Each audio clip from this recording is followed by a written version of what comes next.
I am the Tofu Golem. Please enjoy the video. You begin now. Remove both earbuds and power off the case to avoid shorting. Lay the case on a soft cloth and keep a thin plastic pick and spudger at hand. Metal tools increase risk. Once positioned, insert the pick gently into the seam at the back hinge area and pry a small gap. Slow, even pressure. Make sure to feel for clips rather than forcing. You want the plastic tabs to flex, not snap. Proceed steadily. Don't rush the initial separation.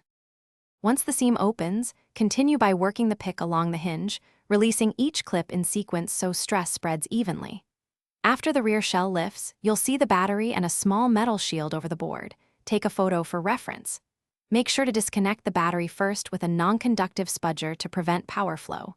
Then use a T5 screwdriver to remove visible screws, keeping each screw organized. If a ribbon cable resists, stop and check its latch. Don't pull hard. When reassembling, first reconnect the battery and test the case briefly so you avoid trapping an issue inside. Once the logic board responds, replace screws in their original holes and lower the rear shell, aligning the hinge tabs before pressing. Use even pressure along the seam until every clip clicks. Don't overcompress any one spot. If the case won't power or charge afterward, make sure the battery connector is fully seated and inspect the ribbon cables for damage. Thanks for watching. Consider subscribing if we helped you today.